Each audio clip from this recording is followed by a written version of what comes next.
সুপ্রভাত আমার প্রিয় দর্শক বন্ধু, কেমন আছো তোমরা সবাই? আশা করি ভালোই আছো, আর আমিও ভালো আছি। তো এখন আমি রেডি হচ্ছি, রেডি হয়ে বেরোচ্ছি দোকান। সকালবেলা চাটা কিছু খাইনি, লেবুর জল খেয়েছি। লেবুর জল খেয়ে এখন বেরোচ্ছি দোকানে, কেননা ডালিয়া করেছি, বরকে দিতে যেতে হবে। তো এই দেখো, এখানে হচ্ছে এই যে ডালিয়া দেখতে পাচ্ছ, মানে এটা তুলে নিয়েছি টিফিন বক্সে, তুলে নিয়ে আর এটা এইটুকু বাকি রয়েছে। তো এই দেখো, এটা হচ্ছে বরের জন্য তুলে নিলাম। সয়াবিন টয়াবিন সমস্ত রকম সবজি দিয়ে ডালিয়াটা করেছি। আর হলুদ দিই না ডালিয়াতে, তার জন্যই একটু সাদা সাদা কালারটা তোমরা দেখতে পাচ্ছ। আর এই যে সয়াবিন, বাকি সয়াবিনগুলো এখানে রয়েছে, সবগুলো দিইনি। আর দুপুরবেলা যে তরকারি করব তার জন্য কাটাকাটি করে রেখেছি। শিম, বেগুন, কুমড়ো একসাথে কেটেছি, আর এদিকে শাক, পালং শাক আর লাউ শাক কেটে নিয়েছি। সবকিছু কেটে রেখেই দিয়েছিলাম গতকাল রাত থেকে। আর এখন বাজে সকাল 9টা 15। তোকে খাবারটা দিয়ে এসে দেখো আমি চা চাপিয়েছি, আর আসার সময় মাছ নিয়ে এসেছি। এই যে কাতলা মাছ, একটা 400 গ্রাম ওজন হলো, তো এই মাছটা নিয়ে এসেছি গোটা। তো এটা ঝাল করব, কেননা মাছ ডিম যা হোক একটা কিছু রোজই হয়। তো সেই কারণেই। আর একটু গাড়ি ঘোড়ার আওয়াজ হচ্ছে, বুঝতেই পারছো, একটু মানিয়ে নিও। আর এদিকে চাটা চাপিয়ে দিয়েছি, একটু চা খেতে খেতে মানে কাজটা করে নেবো। মাছটা ধোবো, ধুয়ে চাটা করে রাখলে না একটু ঠান্ডাটা হয়, তার জন্য বেশ ভালো লাগে। তো হালকা লিকার চা করে নিচ্ছি, আর এখন লিকার চাই তো খাচ্ছি, তোমরা জানো লিকার চা ছাড়া অন্য কিছু খাই না। আর এটা একটু ধোঁয়াতে না আবছা হয়ে গেল। তো এই দেখো, এই হচ্ছে আমার চা। তো চলো এখন চাটা খাই, খেয়ে বিস্কুটগুলো খাবো, খেয়ে স্নান টান করে পুজো করব। তো স্নান টান করে দেখো পুজো করে নিয়েছি খুব সুন্দর করে। আর আজকে কেমন ইচ্ছা হলো যে ঠাকুরের জন্য একটু মালা নিয়ে আসি।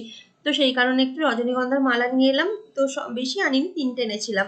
তো আমার লক্ষ্মী নারায়ণ আর সাথে বাবা তারকনাথ মূর্তি, 3টেকে দিয়েছি। আর বাকি ফুল দিয়ে পুজো করেছি। আর এই যে স্নান করে মুখের এই অবস্থা, এখনো পর্যন্ত চুল টুল আঁচড়ানো হয়নি। তো চলো এখন ভাত চাপিয়ে দিয়েছি, ভাতের মধ্যে পেঁপে আর করলা সিদ্ধ করতে দিয়েছি। একদিকে ডাল চাপিয়ে দিয়েছি, মুসুর ডাল। আর এই যে মাছ ধুয়ে নিয়ে নুন হলুদ মাখিয়ে রেখে দিয়েছি, এটা লাস্টে করব। আর এদিকে প্রেশার কুকারটা রাখা আছে। তো এদিকে দেখো আমি রান্না করছি, ডালটা আমার অলমোস্ট কমপ্লিট হয়ে গেছে। ডালটাকে এবার আমি নামিয়ে নেব। আর ডালটা যে কড়াইটা সেদ্ধ করেছিলাম ওটাতেই ছকে নিয়েছি একসাথে। অন্য কড়াইতে তেলটা গরম করে ফোড়ন দিয়ে আর ওর মধ্যে ঢেলে দিয়েছিলাম। তো সেইভাবেই ডালটা করে আমি ঢেলে নিলাম, তাই দেখতে পেলে স্টিলের কড়াইটা। তো আর রান্না বান্না জানো তো, আহ, খুব একটা দেরি হবে না, যেহেতু আগের দিন কাটাকাটি করে রেখেছিলাম, তার জন্য খুব তাড়াতাড়ি করেই করে নেব। সেটাই একটু তোমাদের সাথে ভাবলাম ভিডিওতে একটু শেয়ার করি। আর এই যে সয়াবিন, সয়াবিন দিয়ে মটরশুঁটি দিয়ে একটুখানি তরকারি করব। আহ, মানে 2 রকম তরকারি, একটা হচ্ছে শাকের তরকারি আর একটা হচ্ছে সয়াবিনের তরকারি। কি করব বলো, শুধু শাকটা দিয়েও খেতে পারবে না, আর ওকে রাতটা সবজি খেতে বলেছে, অনেকটা করে সবজির তরকারি, ভাত একদম অল্প। তো সেই কারণেই আমি বেশি করেই সবজি খাওয়ানোর চেষ্টা করছি। প্রচুর প্রচুর সবজি কেনা হচ্ছে এখন, আর সবজি দিয়েই তরকারি হচ্ছে। আর এখানে করছি এখন শাকের তরকারি, একটু ফোড়নে 5 ফোড়ন দিয়েছি আর তেজপাতা দিয়ে দিলাম। দিয়ে এখানে সবজিগুলোকে দিয়ে ভালো করে একটু নাড়াচাড়া করে নিচ্ছি, নিয়ে এর মধ্যে সর্ষে বাটা দিয়ে দিলাম। সর্ষে দিয়ে করছি, সাদা সর্ষে বাড়িতে ছিল, সেই সাদা সর্ষেটা দিয়ে আমি সর্ষে বাটা দিয়ে তরকারিটা করছি। খেতে কিন্তু খুব সুন্দর লাগে। আর সত্যি কথা বলতে সিম্পল ভাবে রান্না করেছিলাম, আর সিম্পল ভাবে খেতেও খুব সুন্দর হয়েছিল। তোমাদের সাথেও একটু শেয়ার করলাম রান্নাটা। আর তার মধ্যে হলুদ গুঁড়ো, লঙ্কার গুঁড়ো, ধনে গুঁড়ো, লঙ্কার গুঁড়োটা দিইনি, হলুদ গুঁড়ো, জিরে গুঁড়ো, ধনে গুঁড়ো, 3 রকমের মশলা দিয়ে দিলাম। আর নুন পরিমাণ মতো দিয়ে একদম শাকটাকে দিয়ে দিলাম। শাকটাকে দিয়ে এখন সিদ্ধ হতে দেবো। অনেকটা সময় লাগবে, যেহেতু জল দিয়েছি, জলটা মরতে অনেকটা সময় লাগবে।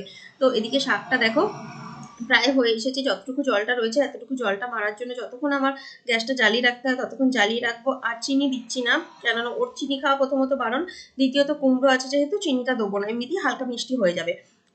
না হলে একটু দিতাম। আর এই সর্ষে বাটাটা রইলো, এটাকে রেখে দেবো। আহ, না, এটা সর্ষে বাটা না, এটা হচ্ছে জলটা আর কি। তো এটাকে দিয়ে দেবো। এখানে পেঁয়াজ কেটে নিয়েছি, আদা রসুন আদা আর টমেটো বেটে নিয়েছি, ওটা দিয়ে মাছটা করব। আর এই যে সয়াবিনের তরকারিটাও রেডি হয়ে গেছে, যা যা করেছি তোমরা তো দেখতে পেয়ে গেল। এই যে শাকের তরকারিটা রেডি, খুব অল্প অল্প করেই করেছি, দুজনে খাওয়া হয় তো বেশি লাগে না। আর এই যে মাছের ঝাল দেখতে পাচ্ছ, আর এদিকে হচ্ছে মসুর ডাল রয়েছে। তো এই হচ্ছে আজকের আমার মেনু। মসুর ডালই করেছি, কারণ আমি মসুর ডালই করি শুধুমাত্র নিরামিষ দিনে, মুগের ডালটা করি। আর রুটি করে নিয়েছি, গরম গরম রুটি। আমার পর এবার এক্ষুনি চলে আসবে, খেতে বসবো। তো এই দেখো খেতে বসে পড়েছি, আমি সবকিছুই পাতে নিয়ে নিয়েছি। আর করলা সেদ্ধ দিয়েছিলাম, সে তো জানোই তোমরা, করলা সেদ্ধ, পেঁপে সেদ্ধ, এগুলো তো রয়েছে। আর এই হচ্ছে আজকের মেনু। তো খাওয়া দাওয়া কমপ্লিট করে নিয়ে একটু শুয়ে রেস্ট নিয়ে নেবো। চলো, ঘুম থেকে উঠে সন্ধ্যাও দিয়ে নিলাম, সন্ধ্যাবেলা প্রদীপ জেলে ধূপ দিয়ে সন্ধ্যাটা দিয়ে নিচ্ছি, বৃহস্পতিবার আজকে। আর ও হঠাৎ করে বললো আজ আর দোকান খুলবো না, বাড়িতেই রয়ে গেল। তাই দুজনে মিলে একসাথে বাড়িতেই চাটা খেতে বসে পড়েছি। এই দেখো, ওকে হাসতে বললে ওইরকম ঠিক করে হেসে দেয়, আর আমি না হেসে ফেলি ওকে দেখে। এই হচ্ছে ব্যাপার। একদিকে আটা নিয়ে বসেছিলাম, আটাটা মেখে নেব, আটাটা মেখে ঢাকা দিয়ে রেখে দেবো, আর একদিকে চা খাবো। চিড়ে ভাজা নিয়ে নিয়েছি, নিয়ে একসাথে বসে বসে চা খাবো। এই যে আটাটা মাখাও হয়ে গেছে, সেটাও তোমাদেরকে দেখিয়ে দিলাম। তারপরে বেরোবো একটু তারকেশ্বরের দিকে, বেশি দূর আজকে যাবো না, প্রচন্ড ঠান্ডা। ও আজকে এমনিতেই দোকান গেল না, আর এই যে বসে বসে গেম খেলছে, বুঝলে তো। তো এখন বসে বসে চিড়ে ভাজা আর চাটা খাচ্ছি। ওকে আমি বলছি খেতে, আর ও সেই দেরি করছে, আর আমি বলছি না ঠান্ডা হয়ে যাবে চাটা, তাড়াতাড়ি খেয়ে নিতে। এই করতে করতে যাকে আমাদের চা চিড়ে ভাজা সবকিছু মিলেমিশে খাওয়া হয়ে গেল। এখন আমি তারকেশ্বর যাব। আজকে খুব ইচ্ছা হয়েছিল জানো তো একটু ফুচকা খাবো, তার জন্যই যাচ্ছি। আদেও জানো তো একটা জিনিস আমি জানতাম না, এই যে দেখছো তোমরা এই মূর্তিটি, এটি স্থাপন করা হয়েছে আজকের দিনে, সেটা আমি জানি না। আর এখানে যে নামটি দেখতে পাচ্ছ শিবপ্রসাদ ধারা, এনাকে আমরা শিববাবু বলে ডাকতাম। ইনি হলেন ক্রীড়াগুরু, মানে উনি খেলোয়াড় ছিলেন। তো ইনি তারকেশ্বর উচ্চ বিদ্যালয়ের একজন খুব স্বনামধন্য একজন শিক্ষক। তো ইনি খুব ভালো মানুষ ছিলেন। আমরাও এনার সাথে, মানে ইনি যখন ছিলেন ওখানে টিচার, তখন আমরা পড়তাম ওই স্কুলেই। তো 11-12 ওখান থেকে আমরা পাশ করেছিলাম। তো খুব ভালো মানুষ ছিলেন, সবাইকে খুব গাইড করতেন। তো এই মানুষটির একটা মূর্তি এখানে প্রতিষ্ঠা হলো আজকের দিনেই, হবে কথা ছিল, কিন্তু আজকেই যে সেটা হবে সেটা জানতাম না। এসে যাক দেখা হয়ে গেল আমার। আর এখানে হচ্ছে ফুটবল প্রতিযোগিতা, প্রত্যেক বছরই আজকের দিনে হয়। তো এটাকেও দেখতে পেলাম। আজকে আমার বর হঠাৎ করে দোকান না যাওয়ার সিদ্ধান্ত নিল বলেই এই জিনিসগুলো আমাদের দেখা হয়ে গেল। তো এই দেখো এখানে খেলাটা যে হচ্ছে, আমি সেটাকেও একটুখানি ক্যাপচার করেছি। মানে খুব ভালো লাগলো এটা দেখে। কি বলবো, যে আজকের দিনে আসতে পারলাম। আর এই হলো আমাদের তারকেশ্বর উচ্চ বিদ্যালয়, এখানে 12 পর্যন্ত আছে। তো তারপরে বাড়ি চলে এলাম। বাড়িতে এসে এই দেখো খেপির লুকোচুরি খেলা দেখো তোমরা, ও এখানে বসে লুকোচুরি খেলছে। আর এই যে সোনাইয়ের সাথে ও লুকিয়ে পড়ছে, আর এদিকে ধরাও দিয়ে দিচ্ছে, আর আমরা সেই দিকে হাসছি। মানে এমন যাই দেখো এখানে লুকোচ্ছে, দেখা যাচ্ছে ওকে আর কি। তারপর আলা হয়ে গেছে, আলা হয়ে বসে পড়েছে একটু পা ছড়িয়ে, এমনই পাকা বুড়ো। আর এদিকে টিভি চলছে, আর ও দেখছে টিভি। আর আমাকে জানো তো নেল পালিশ পরিয়েই ছাড়বে। এই দেখো দেখছো ওর মায়ের নেল পালিশটা বলছে তুমি পড়ো, আবার 2 হাতে পড়া করিয়েছে আমাকে জোর জবরদস্তি, বলছে 1 হাতে পড়লে হবে না, 2 হাতেই তোমাকে পড়তে হবে। এই যে 1 হাতে পড়েছি, তারপরেও আমাকে ছাড়েনি, আবার দেখো অন্য হাতেও পড়া করিয়েছে, বলছে না এই হাতেও পড়তে হবে। আর এই হাতে নখ নেই, আমি ডান হাতে পড়ি না কোনোদিন, আমাকে জোর জবরদস্তি এই যে পড়ানো হয়েছে। তারপরে দেখো ওর মা রুটি করছে, সেটাকেও একটু দেখালাম। মায়েদের বাড়িতে আর কি, ওর মা তো রয়েছে, মানে বোন রয়েছে। তো রুটি টুটি করছে, আর ও এখানে এসে বলছে আমাকে কোলে নাও, আমাকে কোলে নাও, আমি কোলে উঠে দেখবো রুটি করা। তো এই হচ্ছে ব্যাপার, ও সবসময় পাকামো করেই যাচ্ছে সারাক্ষণটা। ওর মা রুটি করছে এদিকে, আর আমি তারকেশ্বর থেকে নিয়ে এসেছিলাম একটু ইডলি আর দই বড়া, নতুন একটা দোকান করেছে সেখান থেকে একটু ইডলি আর দই বড়া নিয়ে এসেছিলাম।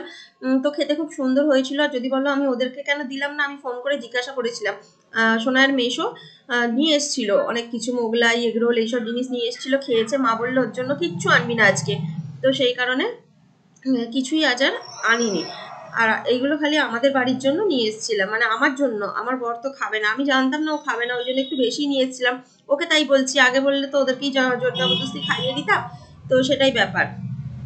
তো ওইদিকে আমি এখন বসে বসে ইডলি খাচ্ছি, আর ও কি করছে, ও দেখছে। ওকে বলছি যে একটুখানি খেতে, ও বলছে না আমি বাইরের জিনিস কিছুতেই খাবো না। ওকে বারবার বলছে এটা খুব মানে সাদামাটা জিনিস, এর মধ্যে কোনো বেশি মশলা নেই, কিচ্ছু নেই, জাস্ট ভালো সাদামাটা, কোনো রিচ জিনিসটা তো নয়। সেই কারণে ও কিন্তু কিছুতেই খেতে রাজি হলো না, বলছে না আমি তো কিছুতেই খাবো না, এসব বলে খেলো না। আমি যাকে, আমি আজকে তো পুরোটা খেতে পারবো না, আজকে আমি হাফ খাচ্ছি আর কালকে হাফ খাবো। সকালবেলা সোনাই জানো তো এসেছিল বাড়িতে। তো ওর বাবা ওষুধ নিয়ে যেতে ভুলে গেছিল দোকানে, ওষুধ আনতে এসেছিল। আমি ওকে বললাম যে তুই একটা দই বড়া খেয়ে যা, বলছে না আমি খাবো না। ওর ঠিক খেতে পছন্দ করলো না। আমি বললাম যাকে খেতে হবে না, জোর জবরদস্তি খেয়ে লাভ নেই। অনেক করে বললাম, ও খেলো না। আমি রেখেই দিয়েছিলাম ফ্রিজ থেকে বার করে, ওকে বললাম যে খা, বলছে না আমি খাবো না। তবে কি জানো তো, নতুন দোকান, খারাপ করেনি, জিনিসটা টাটকা, ভালোই লাগছিল খেতে। তো আমি প্রথম দেখলাম এই দোকানটাতেই দই বড়া করতে, তাই খাচ্ছিলাম। অনেকেই দেখছি খাচ্ছে, আর সবাই ওখানে যে রিভিউটা দিচ্ছে বলছে ভালোই লাগছে আর কি, সেই বুঝেই নিয়ে এলাম। তো চলো, ইডলিটা তো খাওয়া কমপ্লিট হলো, আর এই হচ্ছে দই বড়া। একটা খাবো, একটা রেখে দেবো, পুরোটা খাবো না। আসলে ভয়ে ভয়ে খাই জানো তো, রাত্রিবেলা বেশি ভারী জিনিস এখন একদম খাই না। পাতলা পাতলা রুটি যা হোক করে দুটো খাই, তরকারি খাই, আর একটা মিষ্টি। মিষ্টি খেতাম না, শীতকাল তো, শীতকালে না এই নলেন গুড়ের রসগোল্লা, সন্দেশ এসব দেখলে কি আর লোভ সামলানো যায়? কিন্তু আমার বর খেতে পারে না বলে ওকে সুগার ফ্রি মিষ্টি এনে দিই, ওকে সুগার ফ্রি চিত্তরঞ্জন এনে দিই, আর আমি আমার জন্য একটি করে রসগোল্লা কিংবা যা হোক কিছু খাই। ইচ্ছা, মানে ইচ্ছাটা করে ভীষণ, বেশি বেশি খেতে কিন্তু খেতে পারি না ভয়ে। যাকে চলো, এখন এগুলো খেয়েছি আজকে, খেয়ে এবার রুটি করতে বসবো। এই যে রুটি করতে বসেছি, এখন রুটিটা বেলে নিচ্ছে, আর ও এখানেই আছে। ও বললো যে আমি একটু ওকে বললাম যে এখানেই বসতে, ওকে আর দোকান যেতে হবে না, ও দোকানে কোনো কাজ তো নেই। ও একবারে আমাদের সোনুকে খাবার দাবার দিয়ে 9টার সময় করে চলে এসেছি আমরা।